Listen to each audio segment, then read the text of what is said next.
The journey continues as I visit influential figures behind modern belief systems and seek their endorsement. We're on our way to see Anne Druffel, who is a very prolific writer and speaker in the whole UFO alien abduction area. Her last book she wrote was called How to Defend Yourself Against Alien Abduction, which I've been reading quite avidly. She is very old, but we have to put that to one side. Remember that she spent the last 50 years writing and speaking on these subjects. She's been told that Richard Collins, that's me, was abducted by aliens 10 years ago and was given an ability to sense people's medical history.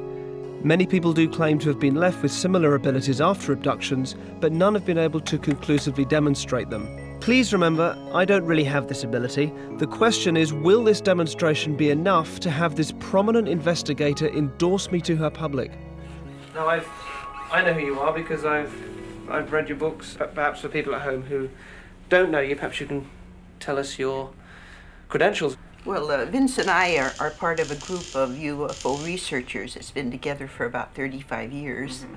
I started in 1957 with the National Investigations Committee on Aerial Phenomena, which is called NICAP. And then in 1965, when the first abductee, claim came in, I investigated that together with other members of NICAP. So you both have quite a high profile in this area, and you've written, how many books have you written now? I've written 5 books. And this is the one that I first came across you, was How to Defend Yourself Against Alien Abduction. A lot of the stories involve these bedroom visitors, these entities that come in at night. So most of them do, yes. Yeah. Most of them involve altered states, like the dream state. Mm-hmm. The abduction scenario starts in the dream state. Mm-hmm.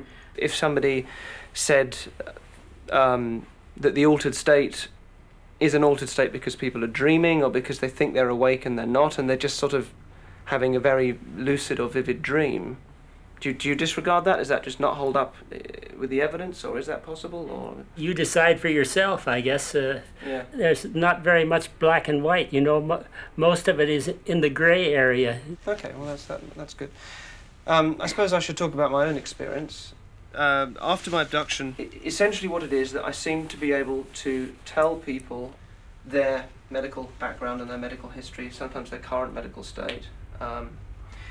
I tell you the impressions that I get. If I get nothing at all, I'll be honest and say so. And I will, if I do say things, I'll try and be very accurate, because I know part of this journey for me as well is seeing whether it is real or whether it's nothing to it. I'll stand up and face over there so you can...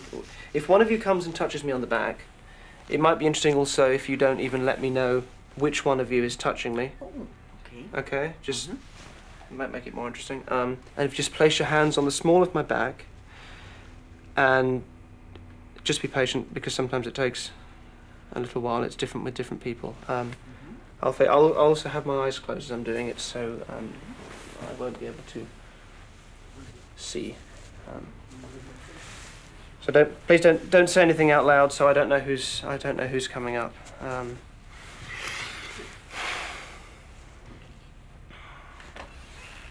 Okay, I've got my eyes closed, so.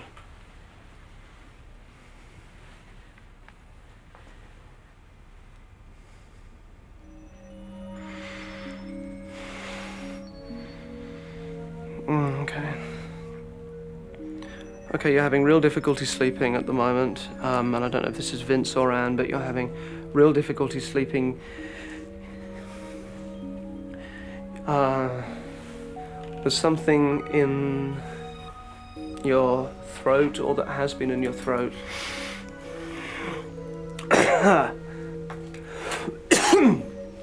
A tumor or something that was in your throat.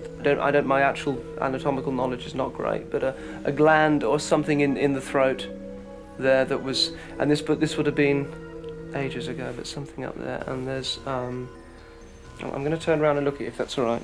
Okay. I think you don't take, or you really try not to take, chemical prescriptive drugs. I think maybe you use more sort of herbal or non-drug based remedies, because there's a real almost if I'm shaking, but a real sense of purity almost, and I think that you had some minor heart problems, but again, nothing. I think you're in very good health actually, but but that was very clear here and the throat, and that you've been having real difficulty sleeping for some time. But the thing in the throat was years ago. I mean, literally decades ago. It's not recent. Is that remotely? Remotely, it's exactly. Really? Did you have something in your throat? I had a thyroidectomy in the 1960s for a benign tumor. I had a low thyroid. Right. It was about the only surgery I've ever had up there. I do have trouble sleeping.